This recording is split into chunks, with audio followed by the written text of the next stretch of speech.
I'm going Bowser, Sephiroth, and Super Saiyan KO Canon, and them best believe that when I'm done, they know that I ain't playing with them anymore. I'm going Kamehameha and shit, destructiveness, I ain't the one to fuck with. What's up, my wizards of dub? SBMTG down there, and today I'm here to ask you to lend me some of your strength so we can throw a Spirit Bomb, or Genki Dama if you're a nerd. You're probably wondering, Spirit Bomb is basically a green-red Cryptolith Rites deck that plays a super high volume of really cheap creatures, a lot of which have haste, so you can cast a creature and tap it to cast another creature, and we're trying to build our way to a huge burn from within.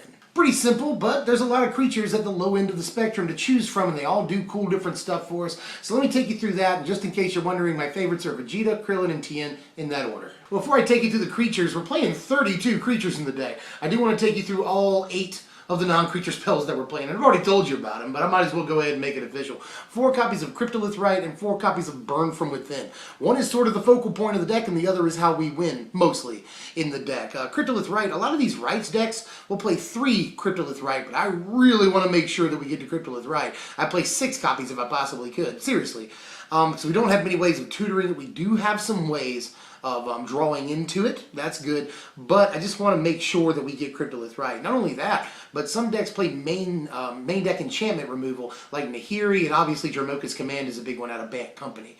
And a lot of company decks will play all 4 copies of Dromoka's Command, so you always got to be ready with another Cryptolith Rite if you lose your Cryptolith Rite. Burn from Within is just, I like it as the X spell that we'll utilize here. We could also obviously use like Rolling Thunder, we could use Fall of the Titans, which would also be pretty good because we're almost guaranteed to play a spell.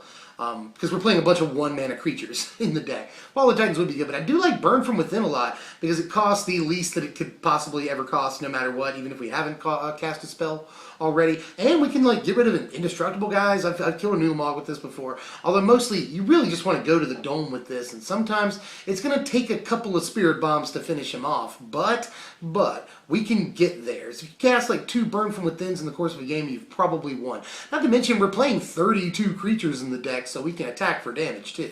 Speaking of those 32 creatures, that's a lot. That's most of the deck. Might as well go ahead and start with those. We're playing some haste guys in this deck because that makes a lot of sense. You know, get your Cryptolith Rites out, play a creature. You can go ahead and tap it for mana because it has haste. That's always good. Play more creatures with haste. And you tap in, play more creatures. That's how it should work at least. Let me show you the hasters real quick. We're playing 4 copies of Village Messenger, 4 copies of Kolaghan Stormsinger, and 4 copies of Embereye Wolf here.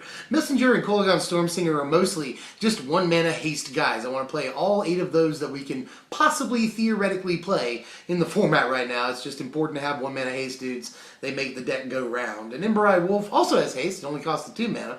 But the cool thing about him is that he can also win the game for you, you know? If you're on a naked board, which is not going to happen all the time or anything, but there are definitely times where you can catch him off guard, play an Embereye Wolf, go ahead and swing with it for a lot of damage that turn. So a win condition in a way, but he's not going to win you the game all the time. But he's an option, always an option. But it's just important to play as many of these haste guys as we can so that we can play a creature and tap it for mana the same turn we play it. I also want to play some creatures that provide some sort of card advantage, or at the very least card selection for us in this deck, because we want to cycle through as quickly as possible and we don't want to run out of gas if we can possibly help it. To that end, I think there's 3 things that we can play pretty effectively here. We're going to play 4 copies of Insolent Neonate, we're going to play 4 copies of Elvish Visionary, and play 4 copies of Duskwatch Recruiter. Duskwatch Recruiter does kind of suck in that it can miss a Cryptolith Rite or a Burn from Within if you're not careful, but there are, again, 32 creatures in the deck. You can very, very often just find the creature that you want. And Duskwatch Recruiter is great when he flips too, you know. Turns all of our 2-mana guys into 1-mana guys, nothing wrong with that. And he's a pretty fair body in and of himself when he flips too. So Recruiter just does all the work for us, you know. He does a lot of work in the green-black Rites deck. He's in the green-white everything deck. The green-white decks, especially the green-white humans, are all playing Recruiter. He's just really proven himself as one of the best uncommons out of Shadows over Innistrad. So I don't see any reason not to play him in a deck that runs 32 creatures. He is card advantage. Elvish Visionary is just the old standby, you know, 2 mana, get a body and a card. Definitely want to play that in the deck, no questions asked. And then Insolent Neonate. We do have to discard the card for this, but 9 times out of 10 it's going to be a land. Once we get past the 4th, 5th turn and we have a Rites out, we really don't care as much about land. So we can discard a land and try to draw into something a little bit more important, say a Burn from Within or another creature. I just really like Neonate as a way of drawing cards when he's sort of outlived his usefulness, you know. You play him, next turn you tap him for mana, and then you can sacrifice him, discard a card to draw something. If you're digging, he's a very good card when it comes to digging. We've got a couple of creatures in the deck that are sort of unclassifiable, but still do things for us. There's 4 copies of Loam Dryad in the deck. This is just in every Cryptolith Rites deck, you know, you gotta play it. Especially in this deck where we want to play a bunch of 1 mana cost creatures. And if we don't have a Cryptolith Rites out, we can still tap this and something else for mana, which can be important, but obviously Loam Dryad goes in the deck. I think, again, no questions asked, just a no-brainer. And the last creature I'm playing in the deck, and really to finish off the main deck here, I'm playing 4 copies of Jedi Offshoot. Just a perfect early game creature. We're looking for the best 1-drops in the format in these colors, essentially.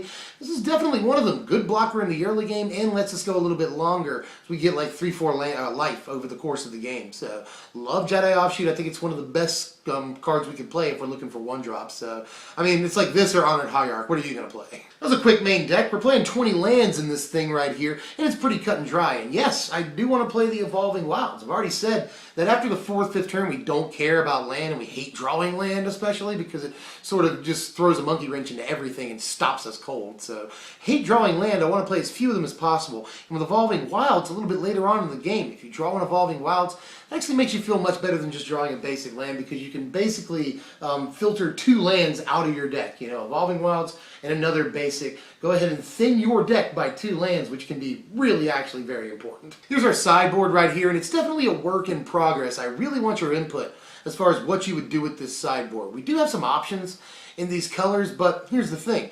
We want to play a sideboard that doesn't necessarily interrupt our plans. And if we play a bunch of instants and sorceries and removal and stuff like that, then we're sort of taking away from what we want to do. And any taking away from what the deck wants to do is going to really hurt its synergy. So we got to make some decisions. And yes, I'm playing some removal, but I'm also playing some stuff that really helps us keep ticking. Ovenwald Mysteries, really good against sweepers, which we are freaking terrible against. If this deck has one weak spot, it's the fact that right now in the format we have Radiant Flames, we have Kozilek's Return, we have Planar Outburst, we have Languish, we have Flaying Tendrils out of some sideboards. So sweepers are a problem. So that's the one thing that this deck has serious issues with, and a lot of decks play sweepers, so be informed of that. But Ovenwald Mysteries can really help out on that front. Here are your power rankings for the deck here. A final score of 54, which may make it seem like I'm presenting the deck like it's Goku, but it plays like it's Yamcha. Actually, 54 is just a result of the deck not being good in the categories that I have listed here, you know? If like explosiveness or fun factor or categories, this deck would have an extremely high score. And yeah, we do have some problems. We are weak to sweepers, definitely. But decks that don't necessarily want to run a bunch of sweepers or rely more on spot removal, we definitely can do a lot of things against. Our board presence is crazy, even compared to the green-black Aristocrats deck. Because in this deck, we can play, first turn 1-drop, second turn Cryptolith Rite, go ahead and tap the 1-drop to play a 1-drop with haste, tap the 1-drop with haste to play another 1-drop, and it gets out of control. We can untap on our 3rd turn with 6 mana, super easy, and then just start going from there. Really have enjoyed playing with the deck. It's really good for a goldfish, just sitting there playing a game by yourself and seeing like how quickly you can win. It's pretty fun for that. Pretty good too against some decks in the format, although Control, even though Control doesn't play too many counter spells, if it's holding 1, it can obviously just counter the burn from within. That's again where Pulse of Marassa comes into play out of the sideboard. And again, just sweepers are the bane of our existence. We hate sweepers so much, so that can be a problem too, but the deck is just a blast to play, pun intended. That's all I got for now. This is a fun deck, and I hope you enjoyed it. It's only going to cost you about $30 or so on TCG Player, which isn't bad. I mean, go ahead and scoop up your Cryptolith Rites anyway, because the Cryptolith Rites are like $20 of the $30 in this deck. That's what's going to cost you the most money. So go ahead and snap those up. There's probably going to be a bunch of fun stuff we can do with Cryptolith Rites until it rotates. So I go ahead and recommend getting those because they just seem fun. And they are. I mean, this deck was so much fun to play, you guys. So pick it up, try it out. What are we doing next time? Well, definitely going to probably do, I want to know how you feel, but I'm pretty sure I know which deck's going to win. I'm going to do an Assault Formation double deck tech. It's going to be a blue-green Assault Formation budget alongside a competitive Teamer, sort of Eldrazi, but not really, but mostly Teamer Assault Formation deck. And I actually think that competitive deck is pretty good. Also, I've got a mono blue mill deck in the works that's coming along. And then I've got a Grixis thing. I'll probably do a double deck tech that's like budget blue-red madness and then Grixis madness. So let me know how you feel about all those, and I'll push one of them out for you. If you enjoyed the content, like, share, comment, do all the YouTube stuff, and sub if you're new. And I'll see you guys next time. I'm Dev from SBMTG. Thanks for watching, my wizards.